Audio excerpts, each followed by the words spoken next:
নমস্কাৰ আপোনালোক সকলোকে মোৰ চেনেলটোলৈ স্বাগতম জনালো। আশা কৰিছো আপোনালোক সকলোৱে ভালে আছে। আমি আজি আলোচনা কৰিম জীৱনত কেনেকৈ সুখী হৈ থাকিব পাৰি। গতিকে ভিডিঅটো স্কিপ নকৰাকৈ কথাখিনি মনোযোগেৰে শুনিব। জীৱনত সুখী হোৱাৰ আটাইতকৈ উত্তম উপায় হ'ল নিজে উন্নতি কৰা, আনক তললৈ টানি নমোৱাৰ চেষ্টা নকৰা। নিজকে ইমানেই ব্যস্ত কৰি ৰাখক যে কান্দিবলৈ সুযোগ যাতে নাপায়। যদি কেতিয়াবা মনোবল হেৰাই যায় তেনেহলে ভাবিবা তোমাৰ মাৰ ভালপোৱা তোমাৰ লগত আছে। অভিযোগ নহয়, অভিজ্ঞতাৰ পৰাই কৈছো। যিয়ে এবাৰ ঠগাব পাৰে তেওঁ বাৰে বাৰে ঠগাব পাৰে।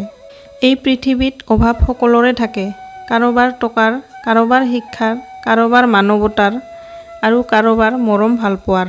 জীৱনৰ আৱশ্যকতা যিমানেই সীমিত কৰিব সিমানেই জীৱনটো সুন্দৰ হৈ পৰিব। এজনী ক'লা ছোৱালী আৰু খালী পকেট থকা ল'ৰা এটাই জানে বাস্তৱতা কিমান কঠিন। মানুহে কেতিয়া দুখী অনুভৱ কৰে জানেনে?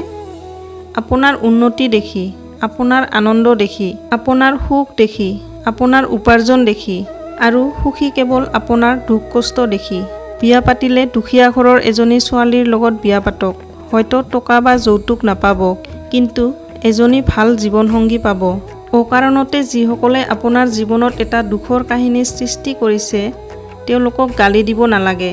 তোমাৰ মৌনতাই যথেষ্ট।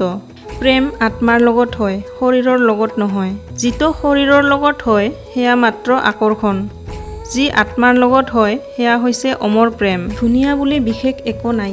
আপুনি যাক যিমান বেছি ভাল পাব তেওঁক সিমান বেছি ধুনীয়া লাগিব। শিক্ষা মানুহক আলোকিত কৰে, বিবেক মানুহক ৰক্ষা কৰে, ধৈৰ্য মানুহক উন্নত কৰে, আবেগ মানুহক নষ্ট কৰে, আনন্দ মানুহক হাঁহিবলৈ বাধ্য কৰে, মিছাই মানুহক ধ্বংস কৰে। ছোৱালীবোৰ বেছি বুদ্ধিমান নোহোৱাই ভাল, কাৰণ এগৰাকী বুদ্ধিমান ছোৱালী কেতিয়াও সুখী নহয়। সংসাৰত ছোৱালীজনী যিমানেই কম বুদ্ধিমান সিমানেই সুখী। সম্পৰ্কৰ বাবে টকাৰ প্ৰয়োজন নহয়, বিশ্বাসৰ প্ৰয়োজন। প্ৰেমত ৰূপৰ প্ৰয়োজন নহয়, বৰঞ্চ এটা সুন্দৰ মনৰ প্ৰয়োজন। কোনো মানুহ আমাৰ বন্ধু বা শত্ৰু হৈ এই পৃথিৱীলৈ অহা নাই। আমাৰ আচৰণ আৰু ব্যৱহাৰে মানুহক আমাৰ বন্ধু আৰু শত্ৰু কৰি তোলে। জীৱনটো যদি সুন্দৰকৈ উপভোগ কৰিব বিচাৰিছে তেনেহলে এই 5টা কথা নিশ্চয় মনত ৰাখিব। জীৱনত আগবাঢ়ি যোৱা, কিন্তু আনক হেয় জ্ঞান কৰি নহয়। সময়ক ব্যৱহাৰ কৰক, কিন্তু অহৎ কামত নহয়।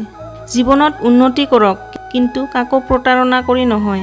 জীৱন উপভোগ কৰক, কিন্তু কাকো আঘাত দি নহয়। জীৱনত সুখী হওক, কিন্তু কাকো দুখী কৰি নহয়। কাৰোবাক ভুল বুজাৰ আগতে তেওঁৰ পৰিস্থিতিৰ বিষয়ে বুজ লোৱাটো উচিত।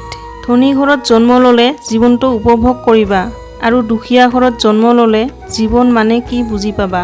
হাঁহিবলৈ টকা পইচাৰ প্ৰয়োজন নাই। কেতিয়াবা কাৰোবাৰ এষাৰ মাতেৰে অলেখ হাঁহি বিয়পায়। সেইজনৰ বাবে জীয়াই থাকিবলৈ শিকা যিজনে তোমাৰ বাবে মৰিবলৈও সাজু।